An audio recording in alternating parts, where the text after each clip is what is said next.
और इसी बीच 12 से सबसे बड़ी जानकारी आ रही है। पीडब्ल्यूडी का रिश्वतखोर एक्सीएन गिरफ्तार हुआ है। कोटा एसीबी की टीम ने बड़ी कार्रवाई की है और एक्सीएन को रंगे हाथों पकड़ा है। 7 करोड़ रुपए पास करने के लिए इसने 5 लाख रुपए की रिश्वत ली थी। 20 लाख रुपए की रिश्वत की मांग ये घूसखोर पीडब्ल्यूडी एक्सीएन कर रहा था, लेकिन 5 लाख रुपए की रिश्वत लेते हुए रंगे हाथों धर दबोचा गया। इस घूसखोर की तस्वीर जरा गौर से देखिए। इसका चेहरा पेंडिंग बिलों को पास करने के एवज में इसने ये रिश्वत मांगी थी। 28 अप्रैल को पीड़ित ने एसीबी चौकी कोटा में शिकायत दी थी। सड़क चौड़ाईकरण और पुलिया निर्माण के कार्य के पेंडिंग बिलों को पास करने के एवज में अधिशासी अभियंता घूसखोर अजय सिंह 20 लाख रुपए की मांग कर रहा है। अजय सिंह अब एसीबी के गिरफ्त में आ गया है। सत्यापन होने के बाद देर शाम परिवादी ने एक्सीएन को 5 लाख रुपए की राशि दी। इसी दौरान एसीबी की टीम ने इस घूसखोर एक्सीएन अजय सिंह को रंगे हाथों रिश्वत लेते गिरफ्तार किया है।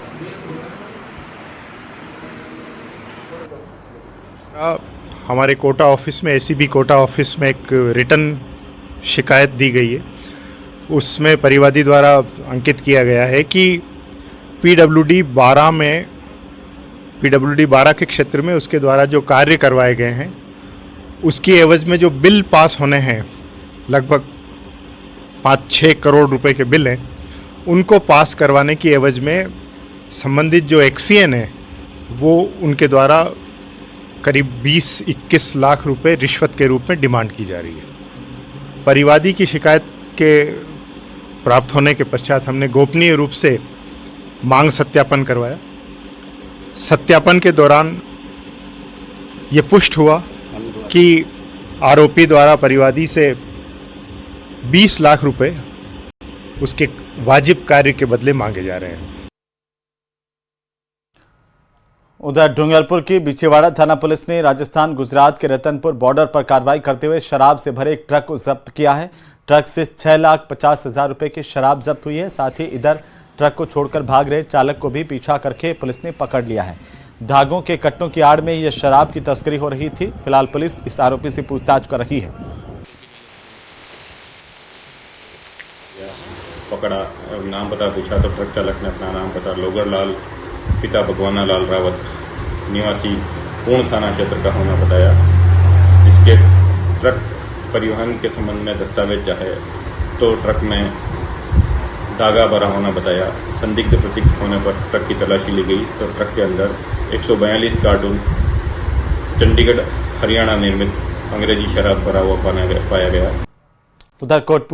उधर चित्तौड़गढ़ जिले के मंगलवार चौराहा पर दबंगों ने दिन दहाड़े एक दुकान मालिक पर हमला कर दिया। दुकान मालिक पर 3 युवकों ने लाठियों लात घूंसों से मारपीट शुरू कर दी। हमलावरों और दुकान मालिक के साथ में हमलावरों ने मारपीट की, किसी ने बीच बचाव भी नहीं किया। दबंगों ने जाते वक्त दुकान मालिक को धमकी भी दी। वहीं ये पूरा घटनाक्रम यहां पर लगे सीसीटीवी में कैद हुआ है। बाद में पीड़ित दुकान मालिक ने मंगलवार पुलिस में मुकदमा दर्ज करवाया। इस पर पुलिस मामले की जांच कर रही है।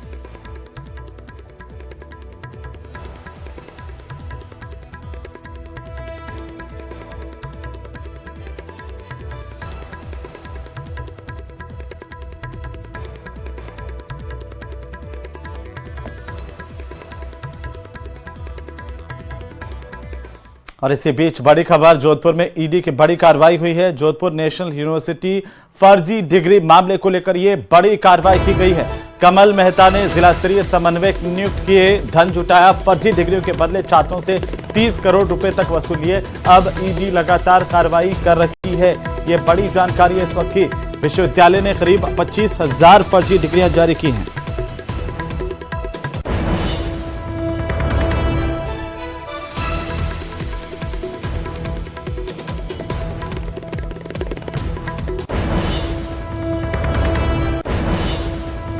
उधर अलवर में पहलगाम हमले को लेकर लोगों में गुस्सा है, नाराजगी है। पर्यटकों पर हुए आतंकी हमले को लेकर अलवर बंद रखा गया। व्यापार संगठनों ने आज बाजार बंद रखे। वहीं बंद को लेकर पुलिस प्रशासन भी मौके पर मौजूद है। हालांकि व्यापारिक संगठनों ने शांतिपूर्ण तरीके से बंद बुलाया। बंद के दौरान बाजार में आवश्यक सेवाओं को सुचारू रखा गया है।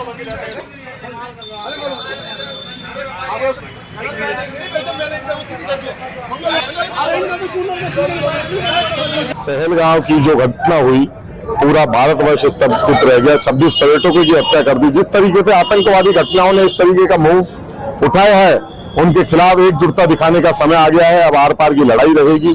इसीलिए अलवर जिला व्यापार महासंघ के संबंधित संगठनों ने निर्णय लिया कि उनको श्रद्धांजलि अर्पित करने और एक आतंकवादियों को एकता दिखाने के लिए, क्योंकि धर्म विशेष पूछकर जो हत्या की गई वो बिल्कुल गलत है। अंतर्राष्ट्रीय स्तर पर उसका विरोध है। और इसी बीच डूंगरपुर से बड़ी खबर, जहां पर साइबर ठगी मामले को लेकर बड़ा खुलासा हुआ है। आरोपी को पटना से गिरफ्तार किया गया है। ये बड़ी जानकारी मिल रही है इस वक्त की। पीड़ित से 24 लाख रुपए की ठगी हुई थी। आरोपी मुन्ना से अब पुलिस पूछताछ कर रही है। नाम सिर्फ मुन्ना है इसका, लेकिन कांड जो है वो बड़े हैं। इसने बड़ी ठगी की वारदात को अंजाम दिया। ये मुन्ना आपकी टीवी स्क्रीन पर, जो अब पुलिस के कब्जे में है और पुलिस अब इससे लगातार पूछताछ कर रही है। ये बड़ी जानकारी है इस वक्त की, बड़ी खबर, जहां पर आरोपी मुन्ना की गिरफ्तारी हुई है। डूंगरपुर से ये बड़ी खबर है। फर्जी वेबसाइट ये मुन्ना बनाता था और बड़े बड़े लोगों को फंसा देता था। फर्जी वेबसाइट बना करके लोगों को शिकार बनाता था। एक आरोपी इस पूरे मामले में मुन्ना के साथ का पहले ही गिरफ्तार हो चुका है, लेकिन अब मुन्ना भी पुलिस की पकड़ में आ गया है। 24 लाख रुपए से ज्यादा की ठगी इस आरोपी मुन्ना ने की है और अब पुलिस इस तक पहुंची है, तो कई और अहम खुलासे हो सकते हैं। डूंगरपुर के शिवाजी नगर निवासी प्रशांत चौबीसा ने 18 नवंबर 2024 को डूंगरपुर के साइबर थाने में रिपोर्ट दी थी। बताया जा रहा है कि पीड़ित ने फेसबुक पर टाटा जूडियो कंपनी की फ्रेंचाइजी देने का विज्ञापन देखा था और उसके बाद प्रशांत ने विज्ञापन में दिए नंबर तथा मेल आईडी से संपर्क किया। इस दौरान टाटा जूडियो कंपनी की फ्रेंचाइजी देने के नाम पर अज्ञात व्यक्ति ने प्रशांत से 24,24,500 रुपए की ऑनलाइन ठगी कर ली थी।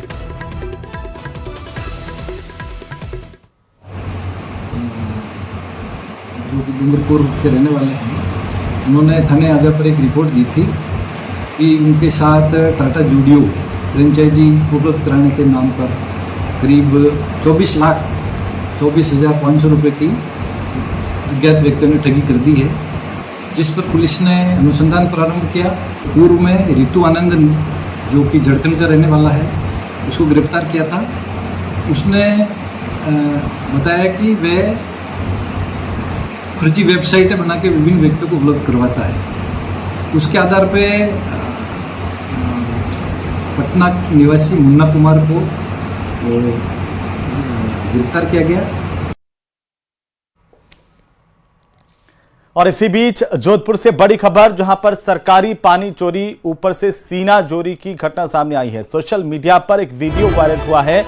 जलदाय विभाग के लाइनमैन पर आरोप है, लाइनमैन पर पानी चोरी करके बेचने के आरोप है। 200 रुपए टैंकर के हिसाब से पानी माफिया को टैंकर भरवाए जा रहे हैं। ग्रामीणों को 800 रुपए से लेकर के 1000 रुपए प्रति टैंकर के हिसाब से वसूला जा रहा है। ये झालमंड के मानपुरा के लाइनमैन बीजा राम पर गंभीर आरोप लग रहे हैं।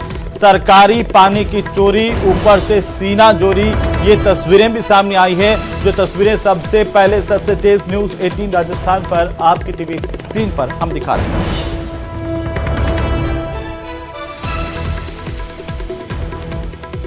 तो राजस्थानी में कहावत है, बाड़ी खेत को खाए तो कोई क्या करे। आखिरकार इन तस्वीरों के जरिए समझिए कि किस तरीके से सरकारी पानी की लूट हो रही है और जो पानी आम जनता को निःशुल्क मिलना है, उस पानी के पैसे वसूले जा रहे हैं। 800 रुपए से लगा करके 1000 रुपए प्रति टैंकर के हिसाब से वसूले जा रहे हैं। और झालमंड के मानपुरा की लाइनमैन पर यह गंभीर आरोप लगे हैं कि वो किस तरीके से पानी माफिया के साथ मिल करके लोगों से पैसे वसूल कर रहा है। सरकारी पानी की बंदर बांट और उस पर किस तरीके से डकैती की जा रही है, उसकी ये तस्वीरें जीता जागता सबूत है।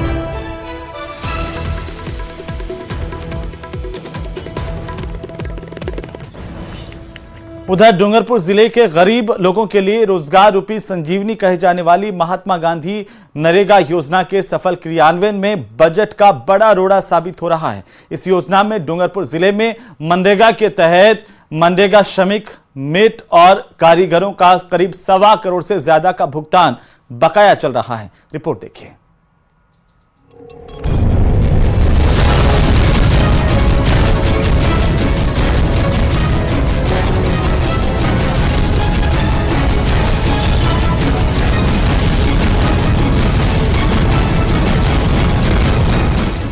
प्रदेश के आदिवासी जिले डूंगरपुर में महात्मा गांधी नरेगा योजना को गरीबों की लाइफलाइन कहा जाता है, लेकिन इस योजना के तहत लंबे समय से भुगतान न होने से नरेगा योजना का हाल बदहाल है।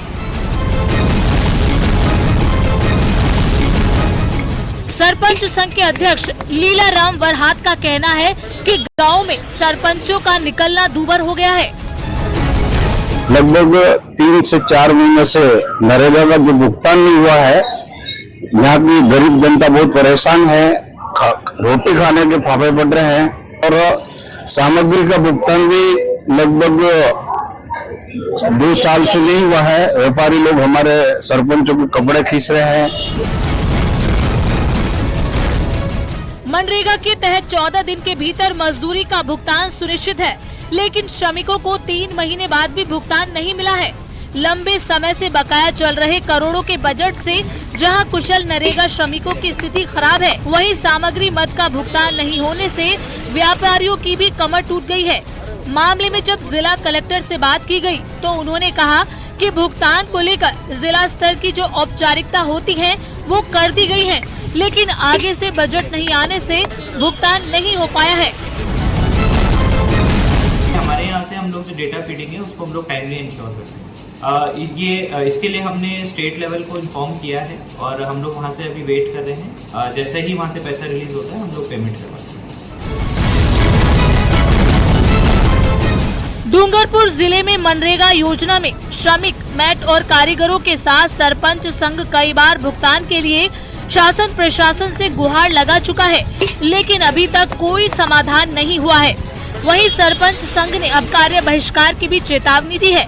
देखने वाली बात होगी कि अगर सरकार की तरफ से कब तक भुगतान करके लोगों को।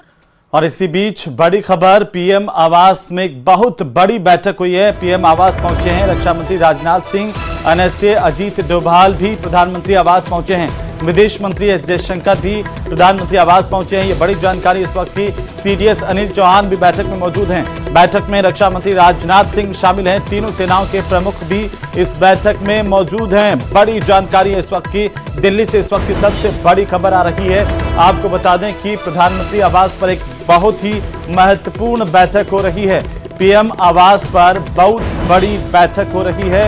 एनएसए अजीत डोभाल भी पीएम आवास पहुंचे हैं। विदेश मंत्री एस जयशंकर भी पीएम आवास पहुंचे हैं। यह बड़ी खबर है इस वक्त की। सीडीएस अनिल चौहान भी इस बैठक में मौजूद हैं।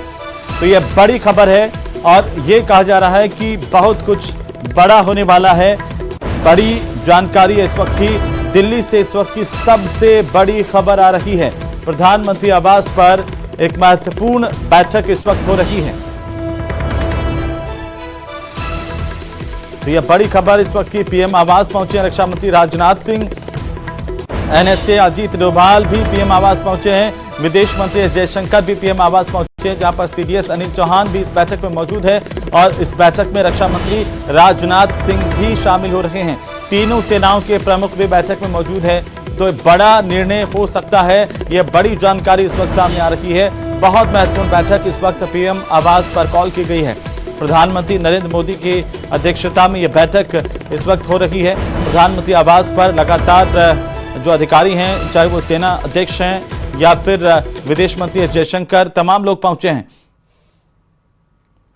तो प्रधानमंत्री आवास पर खुद रक्षा मंत्री भी पहुंचे हैं। एनएसए अजीत डोभाल भी पीएम आवास पर पहुंचे हैं। विदेश मंत्री एस जयशंकर भी पीएम आवास पर पहुंचे हैं। ये बड़ी जानकारी इस वक्त की।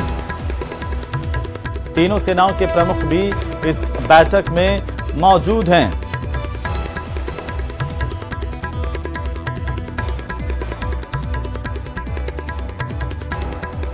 तो बहुत बड़ी बैठक इस वक्त होने जा रही है। पीएम आवास से इस वक्त की सबसे बड़ी खबर मिल रही है।